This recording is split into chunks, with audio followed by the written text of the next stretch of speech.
0 to 200 hours in the freezing, pitch-black expanse of the Philippine Sea. The USS Theodore Roosevelt designated CVN-71 slices through hostile waters with terrifying purpose. This 100,000-ton leviathan of cold, unforgiving steel is the ultimate instrument of global power. On the flight deck, the deafening, bone-rattling roar of F/A-18E Super Hornets being violently catapulted into the night sky shakes the very marrow of your bones. It is a floating fortress designed for rigid, lethal, and absolute kinetic destruction. But plunge 10 decks down, past the heavily guarded armories and the humming, radioactive core of twin nuclear reactors, and the harsh metallic stench of burning aviation fuel is entirely replaced by something impossible. In a cramped, windowless steel vault, safely nestled deep within the armored belly of this terrifying war machine, rests the softest, most fragile creation imaginable, a perfectly golden, steaming loaf of fresh bread. How does a microscopic squad of just 4 exhausted sailors manage to bake 1,000 perfect, comforting loaves every single day, keeping a floating city of 5,000 lethal warriors fighting fit while the ocean tries to swallow them whole? Let's dive into the most high-stakes, high-temperature culinary war zone on the entire planet. A modern Nimitz-class aircraft carrier operates as both an apex predator and a sovereign, floating metropolis. It carries 5,000 men and women, ranging from aviation boatswain's mates wrestling frozen steel chains on the flight deck, to sonar technicians staring at glowing screens in the icy combat direction center. The daily caloric burn rate of these warriors is absolutely staggering, requiring the United States Navy to pump a massive $65,000 every single day into the ship's food service operations. Yet, amidst the million-dollar logistics of frozen meats and dry combat rations, fresh bread remains the single most critical, unstorable asset on board. To pull off this daily logistical miracle, the carrier relies entirely on an elite skeleton crew of just 4 culinary specialists per shift. They are locked in a relentless, 24/7 battle against time, operating in a highly restricted galley space, barely larger than a suburban 2-car garage. During intense combat deployments like Operation Inherent Resolve, the ship never sleeps, meaning these 4 sailors must endure grueling 12-hour shifts without a single glimpse of sunlight. They work in a brutal, claustrophobic microclimate, where ambient temperatures routinely spike past 115 degrees Fahrenheit, breathing only the recycled metallic air pumped through the ship's massive ventilation ducts. The equipment they wield is terrifyingly powerful and strictly military grade, engineered to survive the apocalypse. They wrestle with colossal, industrial-sized dough mixers capable of churning 60 pounds of dense, heavy dough in a single, violent rotation. Because a warship is constantly at the mercy of an unpredictable ocean, every towering proofing cabinet and multi-deck oven is ruthlessly bolted and welded directly to the ship's titanium-reinforced deck. This creates an incredibly dangerous, highly choreographed ballet of extreme heat and heavy machinery. When the carrier's commanding officer orders a sudden, tactical evasion turn at over 30 knots, the entire 100,000-ton fortress violently lists 15 degrees to one side. You are dodging 400-degree metal baking racks and wrestling massive mounds of living dough while the steel floor literally drops out from under your boots. One wrong step means shattered bones or catastrophic thermal burns. Yet these dedicated sailors execute the mission flawlessly day after day. They are the silent, beating heart of the carrier strike group, armed not with rifles, but with flour, water, and an unbreakable will. They don't just bake daily rations, they forge the morale and psychological armor of the American military. Their relentless labor ensures that no matter how dark the mission gets, a warm taste of home is always waiting for the warfighter. But surviving the physical brutalism of a violently pitching deck is only the beginning of their daily nightmare. What exactly happens when the bizarre, unpredictable chemistry of the open ocean actively mutates the dough, threatening to ruin all 1,000 loaves before they even reach the ovens? On land, baking is a gentle, predictable science. but aboard a $6.2 billion Nimitz-class supercarrier, tearing through multiple extreme climate zones at 30 knots. It is a volatile, high-stakes alchemy. The primary adversary isn't just exhaustion. It is the yeast itself. Yeast is a living, breathing microorganism that reacts violently to the slightest atmospheric shift. When the USS Nimitz, designated CVN-68, transitions from the bone-chilling sub-zero gales of the North Atlantic to the suffocating 120-degree humidity of the Persian Gulf, the environment inside the bakery mutates instantly. The carrier's massive industrial HVAC system acts as a giant vacuum, constantly pulling the brutal outside world directly into the ship's deepest decks. Highly saline, moisture-choked sea air is a stealthy, airborne assassin to standard civilian recipes. High humidity forces the dough to rapidly overhydrate, threatening to turn a perfect batch into a useless, sticky sludge that will completely jam the 60-pound titanium mixers. Conversely, the biting. Dry air of a winter deployment can instantly shock and kill the yeast. If that happens, you don't get bread, you get 1,000 dents, inedible bricks of baked concrete that would shatter a sailor's teeth. This is exactly where the elite, battle-forged training of United States Navy culinary specialists, CS, becomes absolutely critical. These young sailors, often barely 20 years old, are not just cooks. They are tactical biochemists operating blind inside a pressurized steel vault. They must constantly calculate hydration percentages, adjust proofing times, and manipulate yeast-to-flour ratios strictly by touch, smell, and pure instinct. There is no Wi-Fi to Google a recipe fix, and no technical manual can tell you how to salvage dying dough when your kitchen is violently oscillating through a Category 3 typhoon. But mastering the volatile chemistry of the ocean is utterly useless if you run out of ammunition. In this hidden war zone, high-protein winter wheat flour is the primary munition. Before a supercarrier deploys, supply officers load tens of thousands of pounds of flour, sugar, and active dry yeast into cavernous, refrigerated holds deep within the hull. However, an American supercarrier is a nuclear-powered beast designed to stay deployed for up to 8 consecutive months. Projecting lethal air power without ever touching a friendly port, geometrically, there is simply not enough physical cubic space on the vessel to store 8 uninterrupted months of baking supplies for 5,000 ravenous warfighters.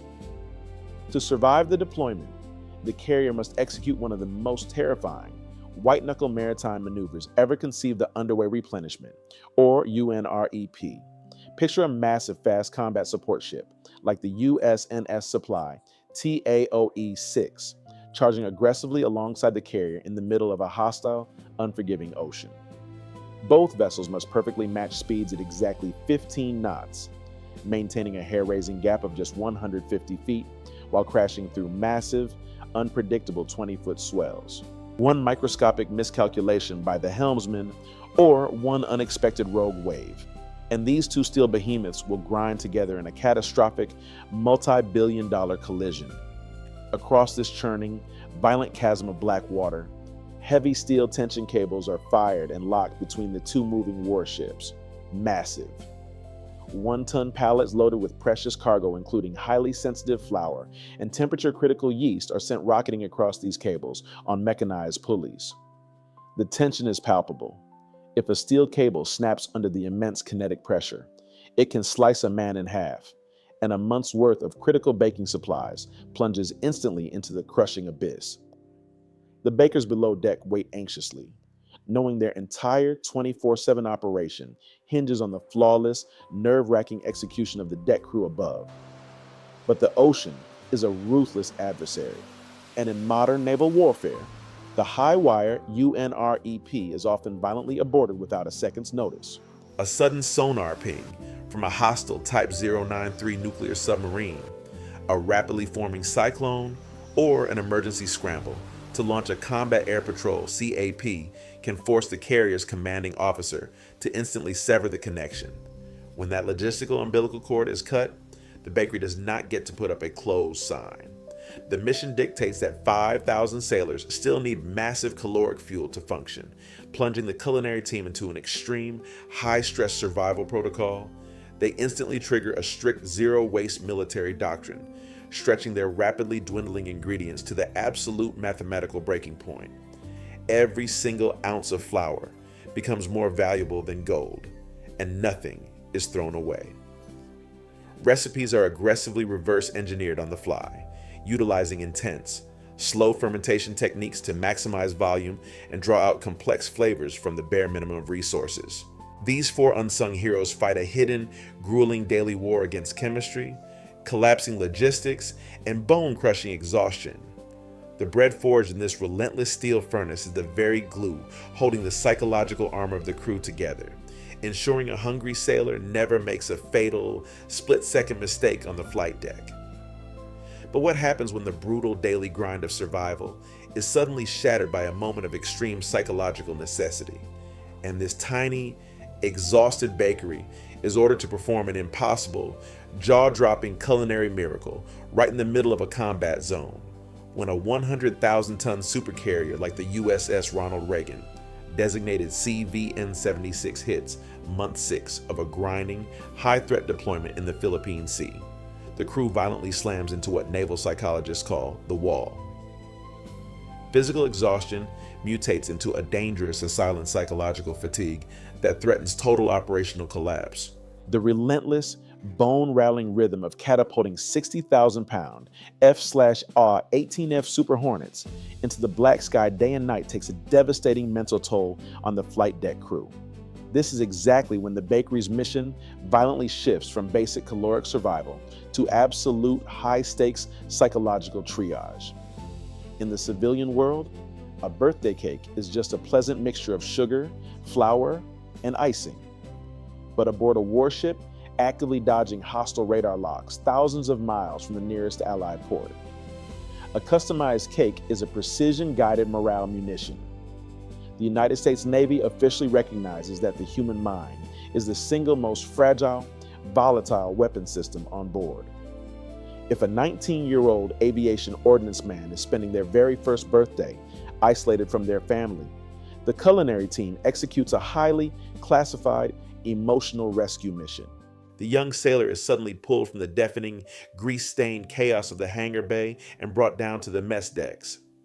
Instantly, the sterile, cold metal tables are transformed into a sanctuary of humanity, complete with real tablecloths and a premium main course of prime rib or lobster. But the absolute crown jewel of the operation is the custom cake forged by the night shift bakers. These sleep-deprived culinary specialists spend hours meticulously piping frosting to perfectly recreate the sailor-specific fighter squadron insignia like the iconic skull and crossbones of VFA 103, pouring their soul into every single detail. This psychological armor extends heavily to re-enlistment ceremonies, which are deeply sacred military traditions aboard an aircraft carrier. When a sailor raises their right hand to commit another 4 grueling years of their life to defending the Constitution, the Navy demands a celebration worthy of that ultimate sacrifice. Special desserts and intricate, multi-tiered cakes are meticulously crafted in the suffocating heat of the galley, transforming a cold steel deck into a hallowed hall of honor. During major holidays like Thanksgiving or Christmas at sea, the bakery goes into an absolute overdrive that completely defies human endurance, churning out thousands of festive pastries. To truly understand the sheer, terrifying scale of these culinary miracles, look back at the historic USS Intrepid, designated CV-11, for the ship's 25th anniversary. The commanding officer didn't just order a standard sheet cake. The bakery was tasked with engineering a 1,400-pound, 5-layer behemoth. Moving a 1.5-ton mountain of sponge cake and buttercream through a labyrinth of narrow passageways and heavily armored watertight doors known in the Navy as knee knockers is an extreme logistical nightmare. The crew literally had to commandeer heavy ordnance handling equipment, strapping the massive dessert to a mechanized bomb lift normally used to transport 2,000-pound laser-guided JDAM missiles just to get it to the hangar bay. But the Navy cannot just rely on massive, once-a-year spectacles to keep 5,000 heavily armed humans from losing their minds under the crushing pressure of a combat deployment. The brutal daily grind requires a relentless, highly calculated drumbeat of anticipated micro-joys to break up the suffocating monotony of military life. This is the strategic genius behind highly structured culinary events like the legendary Taco Tuesday, Mongolian Grill Nights, or the Sacred Friday steak dinners. When you're working blistering 12-hour shifts for 100 consecutive days without a single weekend off, knowing that warm cinnamon rolls drop at exactly 300 hours gives you a tangible, comforting reason to keep pushing forward. However, the ultimate test of these bakers isn't just creating a masterpiece. It is doing it while the 100,000-ton ship is actively preparing for lethal combat. Imagine meticulously frosting a delicate, 3-tier promotion cake when the ship's 1MC public address system suddenly screams, General quarters, all hands man your battle stations." The klaxon wails, blood-red tactical lights flood the corridors, and in a fraction of a second, the bakery is violently abandoned. The bakers instantly drop their spatulas, slam shut the heavy blast doors in the 400-degree ovens to prevent catastrophic internal fires, and sprint blindly through the labyrinth of the ship. They seamlessly transform from pastry chefs to frontline damage control firefighters, rushing to their designated lockers to combat simulated or real hull breaches. Once Condition Zebra is secured and the battle stations are officially stood down, these sailors do not get to rest or decompress from the massive adrenaline dump. They march straight back into the 115-degree bakery, pick up their drop tools, and seamlessly resume their work as if the threat of imminent destruction never happened. The custom cake must be finished, and the 1,000 loaves of bread must be baked before sunrise. The 5,000 warriors above them are desperately counting on that warm taste of home to wash away the sweat, panic, and terror of a combat alert.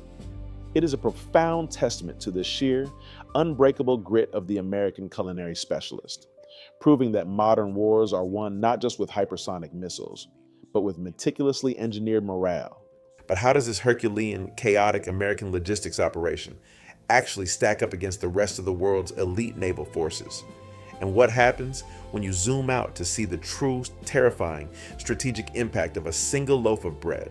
To truly comprehend the sheer, terrifying scale of the United States Navy's culinary war machine, we must measure it against the absolute best of Allied naval forces. Take the pride of the British Royal Navy, the HMS Prince of Wales R09. It is a highly capable, state-of-the-art flagship, carrying a crew of 1,600 sailors, and its bakery maxes out at producing a respectable 300 loaves daily. Across the English Channel, the French nuclear-powered flagship, the Charles de Gaulle R91, elevates naval food to a strict, elegant cultural art form. French naval tradition mandates perfectly crusted, daily fresh baguettes, delicate croissants, and even a tightly regulated daily ration of wine for their 2,000 sailors. But the logistical realities for these European allies are fundamentally simpler. Their standard operational deployments typically last between 4 to 5 months, and their crew sizes are a mere fraction of an American carrier strike group. When you step onto a massive 100,000-ton American supercarrier like the USS Gerald R. Ford CVN-78, you are entering a completely different apocalyptic universe of relentless power projection. American deployments stretch into a grueling, soul-crushing 7 or 8 months, operating deep in highly contested waters like the Red Sea or the Taiwan Strait, entirely cut off from the comfort of friendly resupply ports. In this extreme environment, the bakery operations are just one microscopic gear in a terrifying machine of mass consumption. On a designated strike day when the carrier is actively launching kinetic, live weapon combat sorties against hostile targets, the caloric burn rate of the crew reaches a staggering, astronomical peak.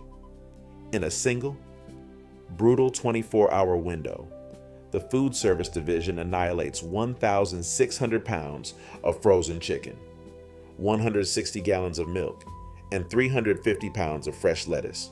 And the absolute vibrating lifeblood of this floating fortress, a Nimitz-class crew obliterates over a quarter ton of highly caffeinated jet fuel coffee every single day just to keep their eyes open while tracking hostile radar signatures in the Icy Combat Direction Center. Yet, while the frozen meats and dehydrated combat rations can sit safely in deep freeze storage for months, the bread remains the living, breathing anomaly of the ship's logistics. It violently demands daily, intensive human labor. Why does the Department of Defense invest $1.8 million a month and dedicate highly trained warfighters just to bake bread from scratch? Because in the unforgiving, hyper-lethal theater of modern warfare, a single, perfectly baked carbohydrate is literally transformed into kinetic combat energy. Trace the precise path of that freshly baked loaf as it leaves the suffocating 115-degree bakery at 0400 hours. 2 hours later, a thick slice is toasted, buttered, and handed to a 26-year-old FA-18E Super Hornet pilot in the officer's wardroom. That pilot consumes those exact calories, tightly straps into a $70 million stealth fighter, and endures bone-crushing G-forces to intercept a hostile bomber over the Pacific Ocean. Down in the deafening, grease-soaked chaos of the hangar bay, an exhausted aviation machinist's mate grabs a fresh, warm dinner roll during mid-rest midnight rations. That sudden, critical burst of glucose gives the mechanic the precise mental clarity needed to properly torque a highly sensitive titanium bolt on an afterburning jet engine. If that microscopic bolt fails during a supersonic dogfight, the jet disintegrates and the pilot dies. If the crew is starved, fatigued, and demoralized, the entire multi-billion-dollar mission rapidly collapses into tragedy. The bread forged in that tiny, hidden steel vault is the absolute, unquestionable foundation of American military lethality. This brings us to the ultimate truth of this floating city, the absolute supremacy of the human spirit. These 4 young bakers, covered head to toe in white flour and drenched in sweat, are not just cooks. They are critical, lethal enablers of the free world. In the civilian sector, these highly skilled culinary specialists could easily be running high-end, air-conditioned patisseries in New York or Paris, earning exceptional salaries. Instead, they actively chose to sign a military contract, leave their weeping families behind for nearly a year at a time, and plunge into the grueling, hyper-violent reality of naval warfare. When you speak to these sailors, there is absolutely no complaining about the brutal 12-hour shifts, the blistering ambient heat, or the violent pitching of the ship. They speak with a fierce, burning pride about the exhausted faces of their fellow warfighters, lighting up when that intoxicating scent of yeast hits the metallic passageways. They understand a fundamental, undeniable truth. They are the critical heartbeat inside the most terrifying military machine ever constructed by mankind. Every single precision airstrike, every tense geopolitical standoff, and every humanitarian rescue is directly fueled by the tireless, invisible labor happening 8 decks below the waterline. An aircraft carrier is an imposing, awe-inspiring instrument of American foreign policy. But it is entirely hollow, useless still without the 5,000 beating hearts inside it. So, the next time you see a 100,000-ton supercarrier on the news, aggressively launching strike fighters into a hostile, pitch-black sky, do not just look at the missiles and the afterburners. Look deeper. Remember the 4 invisible warriors locked in a windowless, 115-degree steel vault, wrestling a 60-pound titanium mixer to ensure 1,000 perfect loaves of bread are ready before the sun even rises. That is a true, unbreakable backbone of human excellence and military might. If this deep dive changed how you view American military power, hit that like button right now to honor these unsung heroes. Over 90% of you watching aren't subscribed yet. Hit subscribe and ring the bell to join the ranks and never miss a mission. Before you go, tell us in the comments, could you survive a brutal 12-hour baking shift inside a pitching warship? Thanks for watching, and stay ready.